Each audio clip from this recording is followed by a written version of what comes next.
자, 오늘 식물과 동물의 분류 중에서 식물 분류에 대해서 먼저 배워보도록 하겠습니다. 교과서 164쪽에 나오는 내용이네요. 자,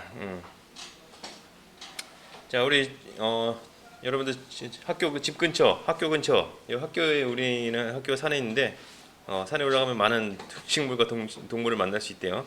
만나봤나요, 여러분들?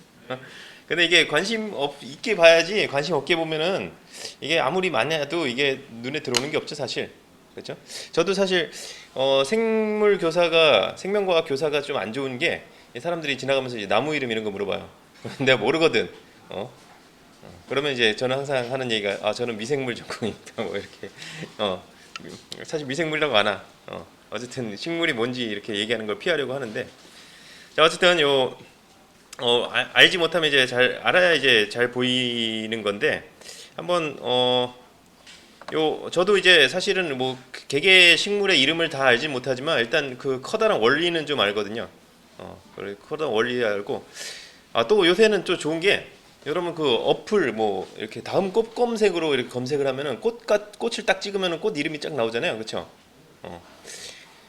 그렇게 나오는데, 그리고 저 사실 이제 꽃 검색까지 안 하더라도 이게 식물 분류 원리를 좀 배우면요, 이 식물의 그 분류의 중요한 특징을 알거든. 그래서 나도 이제 누가 이렇게 사진으로 뭐 식물이나 동물 이름, 곤충 이름 이런 거 물어보면은 걔의 중요한 분류 특징을 좀 아니까 그걸 이제 검색을 해요. 뭐 이렇게 예를 들어서 뭐 뭐 이렇게 꽃잎이 몇 장이다. 또 잎이 어떤 무늬다. 잎이 심장꼴이다. 뭐 이런 걸로 이제 검색을 하면, 그런 이제 중요한 키워드로 검색을 하면 이제 딱 그 대체 식물 사진 보고 이 식물이구나 이렇게 알 수가 있거든요. 그런 거는 알 수가 있습니다. 자, 어쨌든 근데 이제 사실 우리가 그 생명과학 2 시간에 배우는 식물 분류는요, 식물의 하나하나 이름을 이제 배우는 게 아니라 커다란 식물계라는 식물계가 어떻게 커다랗게 분류가 되는지 그걸 이제 좀 알아보는 거거든요. 자, 그래서 우리가 분류의 원리, 그리고 분류 기준이 무엇인가, 또 이제 그 개의 특징은, 전체적인 특징은 뭔가, 이 정도 이렇게 살펴보도록 하겠습니다.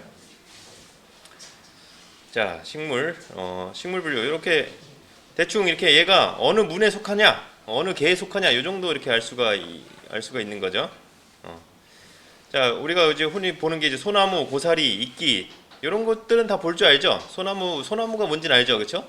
소나무도 종류가 여러 가지가 있는데, 뭐 여러분들 뭐 소나무인지 리기다 소나무인지 뭐 잣나무인지 이런 것들은까지는 구분이 안 돼도 대충 이제 침엽수하면 소나무 이렇게 되는 거죠. 자, 소나무, 고사리, 이끼, 다람쥐, 나비, 딱정벌레 등 어느 문에 속할까, 뭐 이렇게 하는 거죠. 일단은 소나무랑 고사리, 이끼는 식물계에 속하는 거죠. 식물계. 얘들은 세 개는 식물이니까, 소나무, 고사리, 이끼 이런 애들은 식물에 속한 애들이니까, 이런 식물, 얘네는 식물, 그렇죠? 식물계. 다람쥐, 나비, 딱정벌레, 얘들은 뭐 알죠? 딱정벌레. 얘들은 뭐예요? 얘들은 이제 동물, 그렇죠? 동물계에 속하는 거죠.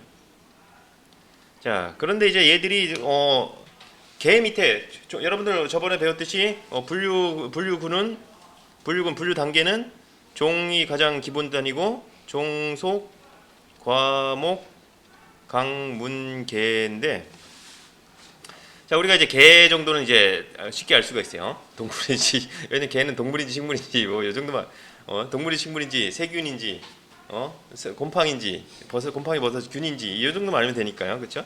개 정도는 쉽게 알 수가 있고, 그래서 한번 우리가 이제 식물이랑 동물은 한번 요 문까지, 근데 문까지는 안 가요, 사실 정확히는 문까지 안 가요. 자, 문 정도까지 좀 알아보자 이거예요. 자, 이렇게 보도록 하겠습니다. 한번 살펴보도록 하죠. 자, 일단 식물계의 정체적인 특징을 보도록 할게요. 자, 여러분 식물 딱 보면 식물인지 알죠? 그렇죠? 딱 보면 식물인지 아는데, 식물 보고 식물인지 모르는 사람 아무도 없어요. 그렇죠? 식물 딱 보는지 아는데, 자, 근데 이제 여러분들 이제 좀 깊게 들어가는 거죠. 자, 여러분들 분류를 배우는데 혹시 초등학교 때 배웠던 거 혹시 기억나요? 초등학교 자연 시간에 요 소리끼, 우산이끼를 보고 구분하는 거 배웠던 기억 있나요? 그렇죠? 기억나죠? 자, 초등학교 때 배우는 게 뭐냐면은 소리끼랑 우산이끼 이런 거 보고 관찰하는 거. 소리끼랑 우산이끼는 솔직히 우리가 너무 작고 그래서 우리가 주변에서 쉽게 볼 수 있는 식물은 아니거든. 근데 이제 굳이 초등학교 때 그걸 보라고 하고요. 또 이제 초등학교 때 배우는 거 주요 내용 중에 하나가 여러분들 곤충인 것과 곤충이 아닌 거 구분하는 거 배웠나요? 곤충인 것과 곤충이 아닌 거. 그러니까 잠자리하고 거미를 구분한다 했을 때 잠자리는 곤충이 아니에요. 잠자리는 곤충, 거미는 곤충이 아니에요. 그렇죠, 곤충이 아니죠. 그 두 개 어떻게 구분해요? 그렇죠. 곤충은 머리, 가슴, 배, 그렇죠? 머리, 가슴, 배 세 부분으로 구분되고, 다리가 세 쌍이고, 그렇죠? 그렇죠. 겹눈이 두 쌍 있고, 혼눈이 뭐 몇 개 있고, 뭐 이런 거 배웠죠. 그렇죠. 자, 여러분들 그 초등학교 때 배웠던 그 내용 있죠? 그 우산익기, 소리익기 구분하는 게 이 식물 분류를 배우기 위해서 배운 거였고요.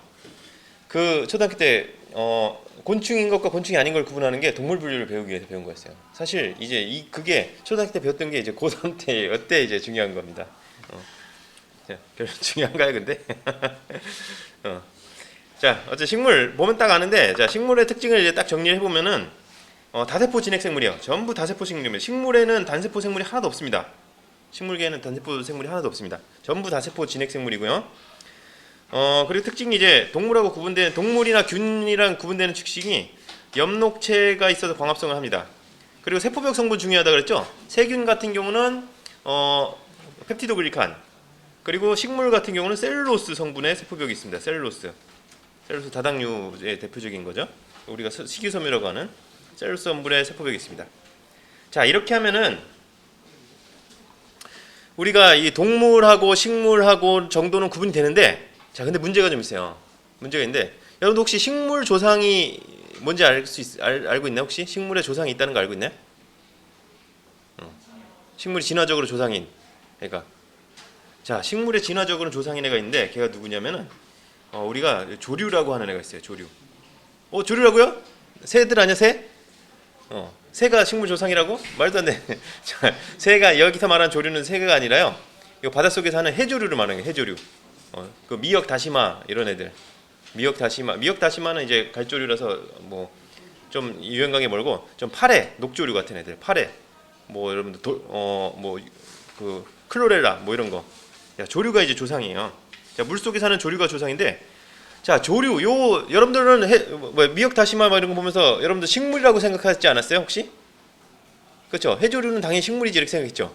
자, 근데 해조류가 식물이 아니에요. 얘들은 원생 생물계에 속합니다. 얘들은 원생 생물이에요. 자, 그러니까 식물의 조상은 이제 그러니까 요게 그 저번에 진화 과정에서 배웠듯이 이 원핵 생물이 진핵 생물을 진화를 했고, 그렇죠? 핵이 생기고 진핵 생물 진화했고, 또 세포내 공생으로 이제 그 산소호흡 세균을 받아들이면서 미토콘드리아가 생겼고, 그래서 진핵 생물을 진화를 했는데, 이 진핵 생물 중에 일부가 엽록체를 받아들였죠. 광합성 세균을 받아들이면서 엽록체가 생겼죠. 그래서 엽록체가 생긴 애들이 이제 단세포 생활을 하거나 아니면 이제 다세포 군체 생활을 하다가 얘들이 또는 이제 또 다세포로 좀 이렇게 조류로 진화했다가 그러니까 그 진핵생물이 초기 진핵생물이 단세포나 다세포 조류로 진화했다가 이 조류가 이제 나중에 이제 식물로 진화를 한 겁니다. 자, 조류와 식물의 차이점은요 뭐냐면, 식물은 기본적으로 육상 생활에 적응이 되어 있습니다. 땅 위에 살 수가 있어요. 조류는 바닷속에서밖에 못 살거든요. 식물은 땅에 살 수가 있어요. 땅에 살 수가 있습니다. 그게 큰 차이점이에요.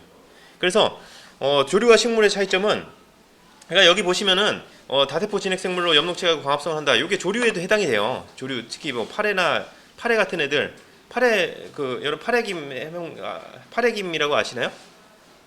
자, 김 중에 좀 고급 김은 이 홍조류인 그 김을 이제 갖다가 이렇게 말려 갖고 이렇게 만드는 게 좀 고급 김이고, 파래김이라고 파래를 이제 갖다가 이렇게 좀 섞어 갖고 김에다 섞어 갖고 만든 파래김이 좀 있어요. 파래를 갖다가 만든 김처럼 만든 판판하게 해서 만든 게 있는데, 여러분 어떻게 파래김이랑 그냥 김이랑 어떻게 구분하냐면은, 그냥 김은 이제 딱 이렇게 얘는 홍조류라 갖고 딱 이렇게 불빛에 비춰보면 얘가 빨간 빛이 나요. 둘 다 검은색인데 겉에 보면 딱 홍조류인 김은 홍조류라 갖고, 그냥 김은 홍조류라 갖고 불빛에 비치면은 얘가 붉은 빛이 나거든요. 근데 파래김은 얘가 녹조류예요. 그래서 녹색이라서 얘 불빛에 비치면 녹색이 나요. 이 파래김은 좀 식감이 거칠어요. 그냥 김이 좀 더 고급이에요. 식감이 부드럽거든요. 파래김은 좀 식감이 좀 거친데 대신 이제 뭐 이렇게 튀겨갖고 이렇게 설탕이나 소금에 이렇게 버무려 먹는 거는 이제 바삭바삭해갖고 식감 바삭바삭하고 파래김이 더 나을 수도 있는데 갑자기 갑자기 김 얘기를 하지? 어쨌든 이 조류가 조류에서 이제 이 식물로 진화를 했는데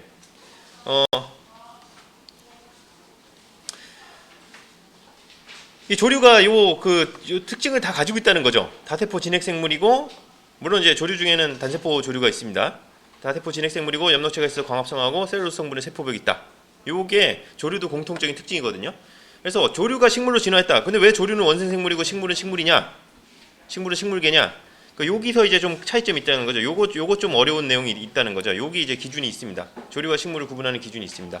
그거는 이제 식물은 육상생활에 적용해 있고 조류는 육상생활을 전혀 할 수가 없어요. 일단은 가장 큰 차이점 뭐예요? 물 속에 살면은 바닷물이나 물 속에 살면은 어떠냐면은 일단 물이 풍부해요. 생물한테 굉장히 중요한 게 물이죠. 자, 그러니까 물이 풍부하고 육상생활하면 뭐가 부족해요? 그렇죠? 물이 없어요. 육상생활은 물이 없어. 물이 부족해. 육상생활에서 그래서 육상생활을 정하려면 제일 시급한 게 물을 확보하는 건데 물을 확보하면서 확보한 물이 또 이렇게 몸으로 증발할 수가 있어. 이 해조류 같은 경우는 녹조류 같은 경우는 얘가 아예 물속에 살기 때문에 몸에서 물이 증발할 걱정을 할 필요가 없어요.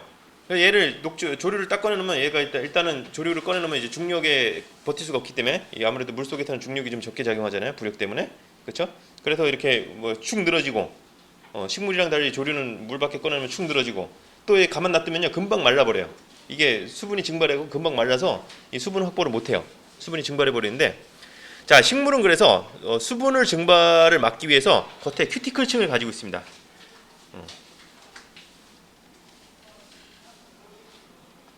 큐티클층을 가지고 있고 또 이제 세포벽이 2차 세포벽이라고 해서 좀 세포벽이 좀 단단해요. 그래서 중력을 견딜 수 있게 위쪽으로 자랄 수 있게 이렇게 육상생활에 적응되어 있습니다.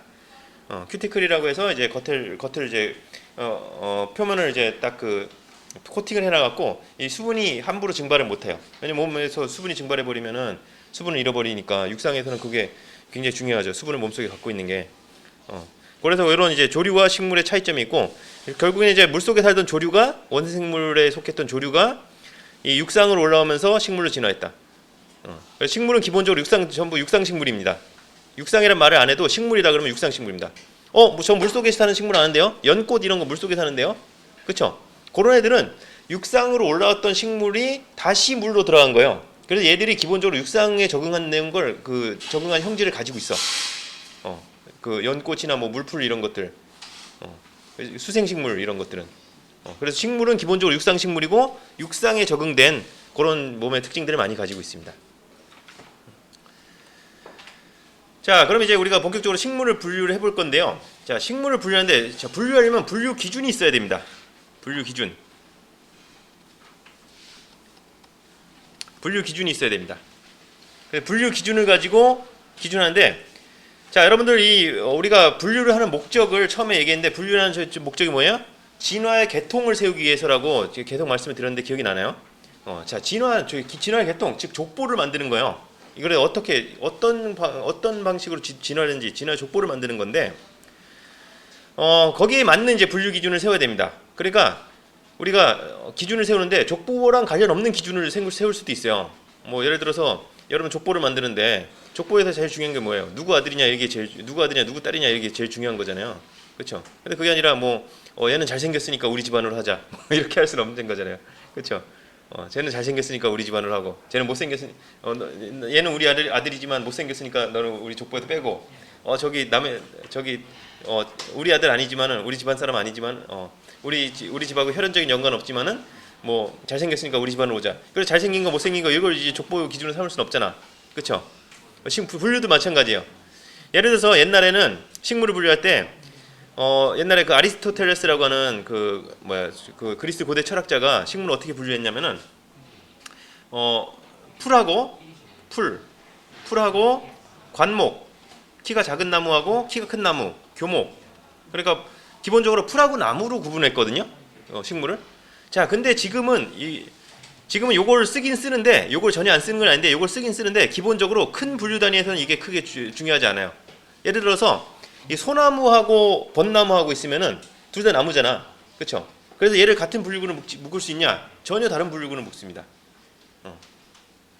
저는 그 소나무냐 나무냐, 그러니까 소나무랑 그 벚나무는 나무지만 나무인 거는 그게 분류 기준으로 큰 분류 기준에는 크지 않아.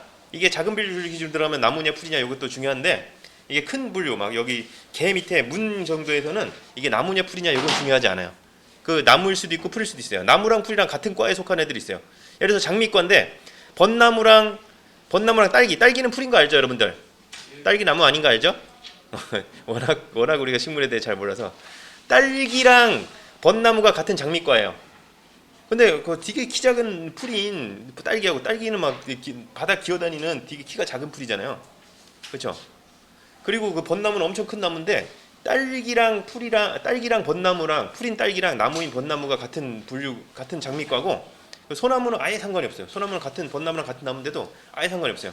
이렇게 우리가 진화와 관련된 제대로 된 분류 기준을 세워야 되고 그렇게 세워서 이제 지금 분류를 하고 있습니다. 진화와 관련된 분류 기준. 그러니까 풀인지 나무인지 이런 거는 식물 분류하는데 좀 덜 중요한 기준이고 나중에 아주 작은 분류를 들어갈 때 하는 기준이고 큰 분류 기준에서는 이게 진화와 관련된 기준인데 자, 근데 진화 관련 기준인데 어떤 게 되냐면 누가 육상 생물이나 아니면은 번식하는데 더 유리한가 이런 게 더 기준입니다.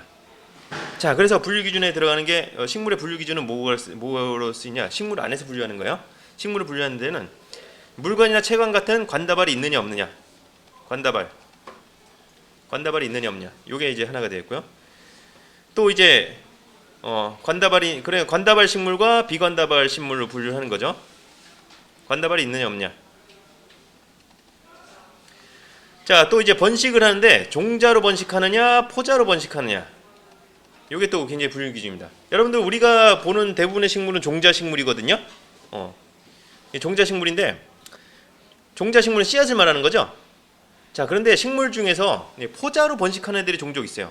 대표적으로 고사리 같은 애들 포자로 번식하거든요. 근데 이 포자랑 종자랑 차이점이 뭐냐면 이 포자는 NX상이고요. 종자는 ENX상입니다. 그래서 여러분들 우리가 홀씨라는 표현 쓰죠.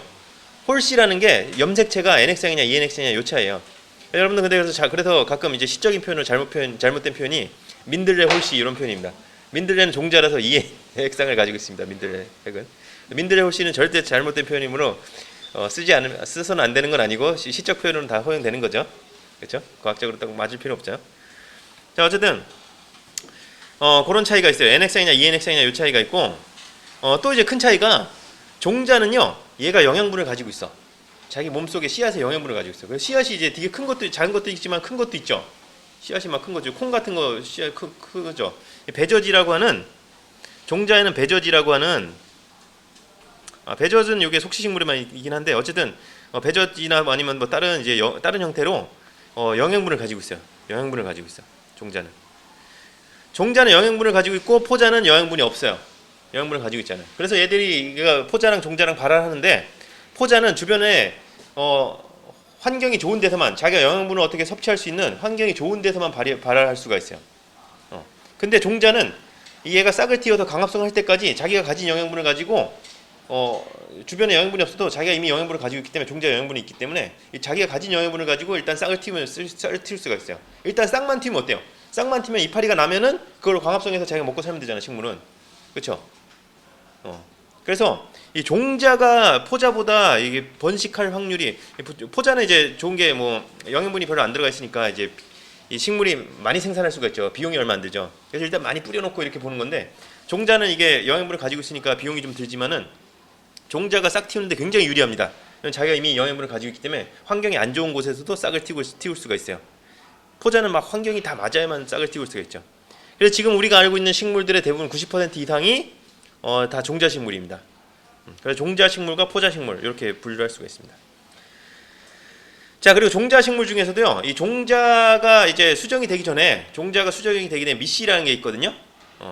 그러니까 미씨하고 꽃가루가 수정이 돼갖고 종자가 만들어지는 건데, 자, 이 미씨가 씨방 안에 들어있느냐, 자, 씨방 안에 들어있느냐, 씨방이 없느냐, 요거 가지고 또 분류를 합니다. 씨방의 유무를 가지고 분류합니다.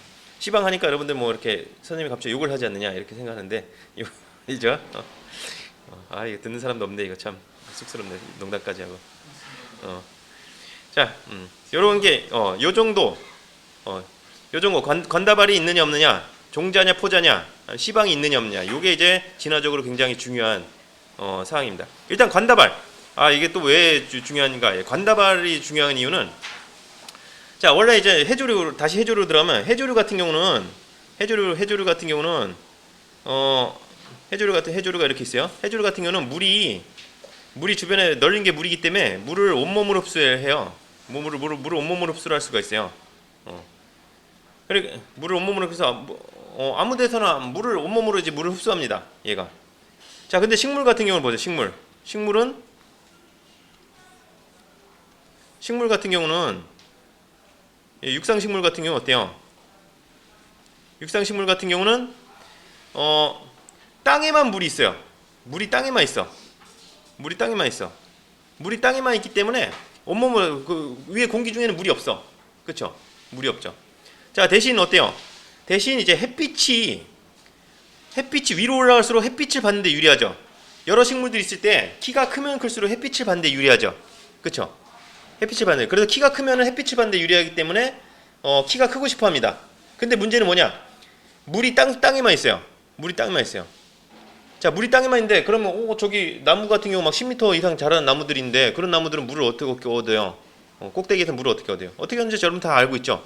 물관으로 뿌리에서 흡수해갖고 물관으로 끌어올리죠. 자, 그래서 관다발이 있는 게 굉장히 중요합니다. 왜냐면 뿌리에서 물을 끌어올릴 수 있으면은 얘가 키가 엄청나게 크게 자라서 빛을 흡수할 수가 있어요. 자, 근데 요 조류 같은 경우는 어때요? 관다발이 있을 필요가 있나요, 없나요? 온몸으로 물을 흡수하니까 얘가 막 다시마 같은 경우 막 뭐 20m, 30m 이렇게 자라도 얘가 아무데나 뭐 물을 흡수하면 어차피 물속에 사니까 물을 아무데나 흡수할 수 있으니까 물을 이동시키는 그 통로가 필요가 없어요. 그렇죠? 그래서 조류에서 진화한 초기 식물들은요. 이 관다발이 없습니다. 관다발이 없었어요, 원래는. 관다발이 없어요. 관다발이 없으니까 어때요? 키가 작게 자랄 수밖에 없어요. 자, 키가 작게 자라다가 얘가 어떤 애가 관다발을 이제 진화를 시킨 거야. 관다발을 진화시켜갖고 그러면 어때요? 키가 클 수가 있죠. 키가 크면 어때요? 키가 작은 애보다 햇빛을 받는데 굉장히 유리해지죠. 그러니까 이런 이제 경쟁에서 이제 더 유리한 방향으로 진화를 하는 거죠. 그래서 관다발이 없는 식물에서 관다발이 이제 있는 방향으로 진화를 하게 된 겁니다. 그다음에 이제 종자 포자는 말씀드렸고요. 종자가 이제 훨씬 번식하는 유리하죠. 자, 그다음에 시방도 이제 아무래도 있으면 좋겠죠. 시방이 없는 것보다는 있는 게 더 이렇게 미씨가 보호되고 이러니까 이런 것들이 이제 더 그래서 이런 이제 관다발이 있느냐 없냐, 종자냐 포자냐, 시방이 있냐, 요게 이제 분류 기준이 됩니다. 자, 그래서 관다발이 없는 비관다발 식물은 전부 포자로 번식한 애들이요. 이런 애들이 있습니다. 이런 애들은 이제 바로 여러분들이 초등학교 때 배웠던 이끼들입니다. 이끼들이 다 비관다발 식물이다. 그래서 키가 작은 거야, 이끼들이 키가 작은 이유가 얘들이 관다발이 없기 때문에 키가 크게 자랄 수가 없어요. 물을 끌어올릴 수 있는 시스템이 없어요. 자, 그래서 우산이끼, 여러분들 배웠던 우산이끼, 소리끼. 요 우산이끼, 소리끼 구분하는 거 초등학교 때 배웠죠? 그리고 뿌리끼 뭐 이런 것들도 있다고 합니다. 이끼 저도 잘 몰라요. 자, 그 다음에 이제 관다발이 진화시켰어. 관다발을 진화시킨 비종자 관다발 식물이 있습니다. 아직 종자는 포자로 번식하는 거야. 왜냐면 이제 조류 같은 것들이 다 포자로 번식하거든요. 대부분 조류들은 다 포자로 번식해요. 자, 그래서 비종자 관다발 식물이 이제 식물 진화했고 이런 관다발을 가지고 있습니다. 그리고 포자로 번식하는 애들입니다. 대표적으로 고사리죠. 고사리, 석송, 뭐 고비, 속새. 얘들도 잘 모르는 애들이야. 고사리밖에 몰라. 고사리. 속송은 내가 이름 아는데 왜 속송을 이름이 아냐면 석송은 석송문이라는 문이 있거든요. 그 문의 대표 식물이 석송이에요. 석송 그러니까 요 비종자 관다발 식물의 대표적인 문이 여러 개 있는데 대표적인 문이 석송문하고 고사리 문이거든요. 자, 위에 잠깐 여기 잘못된 게 요 관다발 식물에 양치식물문이 있다 이렇게 돼 있는데 제가 알기로 양치식물문이 없고 이제 석송문, 고사리문 이렇게 있는 걸 알고 있거든요. 이거 좀 확인해 봐야겠어요. 교과서에 나온 거니까 또 이게 맞는지 모르겠는데 제가 알기로 양치식물문은 없고 석송문, 고사리문 이렇게 있거든요. 어쨌든 석송, 고사리, 뭐 고비, 속세 같은 이런 비종자 관다발 식물들이 있습니다. 여러분 여기서 아는 건 고사리는 그래도 알죠? 우리가 밥에 반찬 해 먹으니까 그렇죠? 요 비빔밥 해 먹을 때 먹잖아요. 이 고사리는 이 다 큰 애들은 성체 고사리는 이게 딱딱하고 그 질기고 독성도 좀 있어갖고 못 먹는데 어린 고사리는 요게 독성도 없고 이렇게 그 좀 그러니까 세포벽이 아주 얇아 야들야들해갖고 먹을 수가 있어요. 그래서 어린 고사리를 우리가 말려갖고 쪄갖고 이렇게 비빔밥 같은데 넣어서 이렇게 해 먹는 거죠. 고사리 무침 이런 거 해 먹는 거죠. 자, 그다음에 이제 종자식물로 발달하는데요. 종자식물은 이제 거시식물하고 속식물로 지나는. 시방이 없는 종자식물은 그래 종자식물은 다 관다발 식물인 거죠. 종자식물은 다 관다발 식물입니다. 그래서 종자식물은 뿌리, 줄기, 잎의 구분이 뚜렷하고 보통 이제 양치식물 비종자 관다발 식물은 이제 뿌리, 줄기랑 잎의 구분이 아주 명확하지 않은 경우가 많아요. 종자식물 같은 경우는 근데 얘들도 이제 구별이 다 뚜렷하진 않아. 얘들도 좀 줄기인지 잎인지 잘 모르는 애들이 있어. 자, 어쨌든 뭐 종자로 번식하는 게 가장 큰 특징입니다. 시방이 없는 거시식물하고 시방이 있는 속시식물인데 거시식물은 여러분들 제일 대표적인 게 그 소나무하고 은행나무, 그렇죠? 소나무하고 은행나무 우리 주변에서 볼 수 있는 게 대표적인 거죠. 거시식물. 자, 속시식물은 나머지는 다 속시식물입니다. 우리가 소나무, 은행나무를 제외하고는 대부분 속시식물입니다. 지금 볼 수 있는 식물들이. 여러분들이 아는 뭐 장미, 뭐 벚나무, 뭐 느티나무, 뭐 이런 것들이 대부분 이제 속시식물입니다. 자, 그래서 요거를 갖다가 이렇게 개통수를 그릴 수가 있어요. 개통수를 그리는데 아까 얘기했듯이 관다발이 있느냐 없느냐, 그렇죠? 관다발 유무, 관다발 유무, 종자 유무, 시방의 유무 이렇게 분류를 합니다. 관다발이 없는 애들을 우리가 비관다발 식물이라고 하죠. 비관다발, 이끼류였죠. 비관다발 식물, 이끼류. 자, 그다음에 이제 관다발이 있는 애들 중에서 그 포자로 번식하는 애들. 그래서 관다발 비종자 관다발 식물이라고 그랬죠. 비종자 관다발 식물. 대표적으로 고사리입니다. 고사리. 우리가 고사리. 석송 정도는 좀 알아주세요. 석송 정도는 알아주시면 좋을 것 같습니다. 왜냐면 석송문의 대표거든요. 석송문이라는 문이 있거든요. 자, 그다음에 이제 종자로 번식하는 애들은 이제 종자로 번식하는데 시방이 없는 애들은 이제 거시식물입니다. 소나무, 은행나무가 대표적이죠. 소나무, 은행나무는 우리 주변에서 가로수로 많이 볼 수가 있으니까 우리가 좀 여기서부터 좀 익숙하죠. 소나무, 은행나무부터. 자, 그다음 시방이 있는 애들은 이제 속시식물입니다. 우리가 아는 대부분의 식물은 요 속시식물에 속할 겁니다. 소나무, 은행나무 빼고 아는 식물들 여러분들 뭐 대부분 여기 속시식물에 속합니다. 이 속시식물에서 또 우리가 식량을 많이 얻죠. 그렇죠? 거시식물에서도 뭐 은행나무에서 은행 얻고 이제 소나무에서도 이제 잣나무에서 잣을 얻어 먹긴 하는데 대부분의 이제 우리가 식량 자원들은 대부분 여기 속시식물이죠. 여기 뭐 옥수수 나오죠. 옥수수, 벼, 밀, 그렇죠? 콩 이런 거 다 속시식물이죠. 그래서 굉장히 우리 인류한테 굉장히 중요하죠. 속시식물은.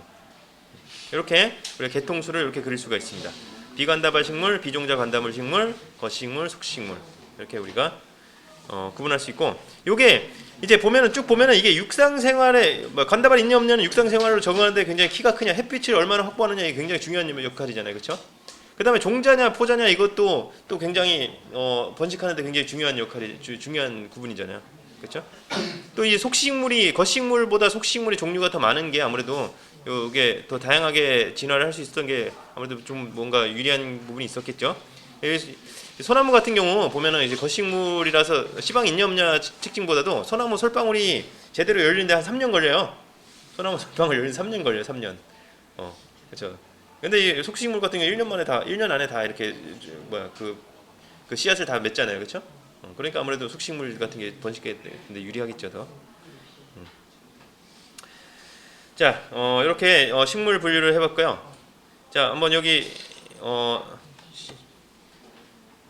한번 여기 그 핵심 개념 한번 보도록 하겠습니다. 자, 식물 세포벽을 구성하는 주요 성분. 요 정도는 좀 알아둬야, 상식적으로 알아둬야죠. 예, 셀룰로스입니다. 자, 거시식물과 속식물을 분류하는 그 중요한 기준은 시방의 유무고요. 시방이 있느냐. 그래서 시방 안에 들어 있느냐. 여기 보시면은 아까 꽃의 구조가 안 나와 있구나.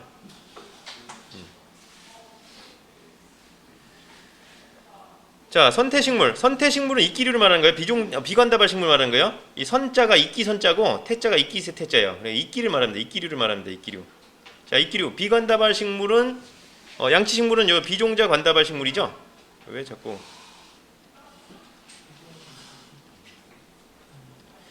자, 좀 요것도 좀 얘기를 할게요. 그러면은 비관다발 식물을요 우리가 다른 말로 뭐라고 얘기하냐면은 얘들을 선태식물이라고 합니다. 선태식물. 선자가 이끼 선자고요. 태자도 이끼 태자래요. 이끼란 뜻입니다. 이끼. 자, 비종자 관다발 식물을 우리가 다른 말로 양치식물이라고도 합니다. 양치식물 하니까 왠지 여러분 이빨 닦으러 가고 싶죠? 자, 양치식물이라고 합니다. 자, 비종자 관다발 식물, 양치. 그래서 선태식물, 양치식물, 거시식물, 속식물 이렇게 알아도 될 것 같아요. 요 용어가 안 나오는 줄 알았더니 나오네. 자, 길이 생장할 수 없는 이유. 왜 키가 안 크냐 이거죠? 키 안 큰 이유는 관다발이 없어갖고 이게 물을 끌어올릴 수가 없죠 위로. 키가 클 수가 없습니다. 물을 확보가 안 되기 때문에 이끼류는. 자, 그리고 여러분들 참고로 알아두신 게 여러분들 그 관다발 식물은요 뿌리가 물을 빨아들이는 역할을 하잖아요. 물을 빨아들여서 올리는 역할을 하잖아요, 그렇죠? 자, 근데 비관다발 식물은 이 뿌리에 그런 기능이 있을까요? 뿌리에 그런 기능이 없겠죠. 물을 관다발이 없으니까 뿌리가 물을 빨아들이는 게 아니겠죠. 그래서 이끼들은요, 이끼나 해조류, 조류 같은 경우 관다발이 없는 그 식물의 조상인 조류 같은 경우, 식물의 조상의 원생 생물인 조류 같은 경우, 얘들이 뿌리가 물을 빨아들이는 기능이 없어요. 이렇게 물을 빨아들이는 기능이 없는 뿌리를 갖다가 우리가 뭐라고 하냐면 헛뿌리라 그래요. 헛뿌리, 가짜 뿌리다 이런 뜻이죠. 그냥 그 식물을 고정시키는 식물이나 조류를 이끼나 조류를 고정시키는 역할만 하는 거예요. 그런 뿌리를 헛뿌리라고 합니다. 우리가 말하는 이제 진정한 뿌리, 진짜 뿌리는 요 관다발 식물이 가진 물을 빨아들이는 기능을 가진 거를 우리가 뿌리라고 하는 겁니다. 뿌리와 헛뿌리. 그러니까 뿌리가 있고 헛뿌리가 있는 거죠. 헛뿌리가 있는 거죠. 자, 동물은 다음 시간에 배우도록 하고요. 여기 이제 보면은 식물의 특징. 자, 이끼류, 요게 선태식물이죠. 고사리가 양치식물이고요. 관다발이 있는가는 얘만 아니오고, 관다발이 있는가는 이제 얘만 아니오고 얘만 없고 얘 다 있는 거죠. 그렇죠? 종자로 번식하는가? 종자는 비종자가 양치식물도 종자 아니라 포자로 번식하죠. 포자로 번식하고 소나무 옥수수는 있고. 시방이 있는가? 이렇게 요 세 가지 분류군으로 이렇게 세 가지 분류 기준으로 이렇게 네 가지로 분류를 할 수가 있는 거죠. 자, 근데 여러분들 아까도 얘기했지만은 요 분류군은 종속, 과목, 강문계예요. 강문계 역이에요. 자, 역은 이제 지난 시간에 배웠고 우리가 오늘 식물계에 대해서 배웠는데, 자, 우리가 식물계에 대해서 배운 게 문은 아닙니다. 문 단계가 아니에요. 아까도 얘기했지만은 요 양치식물의 양치식물 문이 아니라 고사리문, 석송문이 이렇게 따로 있거든요. 그리고 요 거시식물도 거시식물 문이 아니라 거시식물의 소철문, 마황문, 이렇게 은행나무문, 마왕식물, 국가식물문 이렇게 구분이 되거든요. 소철식물문, 은행식물, 마왕식물, 국가식물문 이렇게 구분이 돼요. 그래서 이게 문 단계가 아니에요. 그래 우리가 문하고 사실은 우리가 오늘 배운 게 사실은 문하고 개하고 사이 정도 있는 단계입니다. 식물계 아래에 문보다는 위인 거. 왜냐면 거시식물만 해도 여러 문으로 나뉘잖아. 그렇죠? 거시식물 문이 아닌 거야. 문보다는 조금 위인 거야. 그러니까 요 사이에 있는 걸 뭐라고 하냐면 개 밑에 있다고 아개라고도 하고요. 문 위에 있다고 해서 상문이라고도 합니다. 그러니까 요게 여러분들 그 분류 기준에 따라 식물 같은 경우도 분류 기준에 따라서 보면은 이렇게 요 사이에 종속 과목 강문계 역뿐만 아니라 요 사이에 요 분류 단계가 필요한 경우가 많아요. 그랬을 때는 우리가 아래 할 때는 아자를 붙이고 위로 할 때는 상자를 붙입니다. 그래서 뭐 상강, 아강, 상목, 아목 뭐 이런 식으로 해서 중간 단계를 여러 개를 또 만들 수, 두 개를 그러니까 추가할 수가 있는 거야. 과하고 목 사이에는 아목하고 상과가 이렇게 두 개가 추가될 수 있는 거야. 그러니까 좀 나중에 연구하다 보니까 나중에 여기 중간 단계가 또 필요한 경우에는 이렇게 상과 뭐 암옥 뭐 또는 상강 아문 뭐 이런 식으로 해서 중간 단계를 또 추가해 줄 수가 있는 겁니다. 지금 우리가 배운 거는 그래서 문 단위가 아니라 문하고 개 사이, 그러니까 상문이나 악개나 상문 정도 되는 분류 단계를 배운 거라고 할 수 있겠습니다. 자, 여러분들 오늘 그 식물 분류에 대해서 배웠는데요. 어떻게 식물에 대해 좀 이해가 높아졌나요? 식물에 좀 우리가 친숙해졌나요?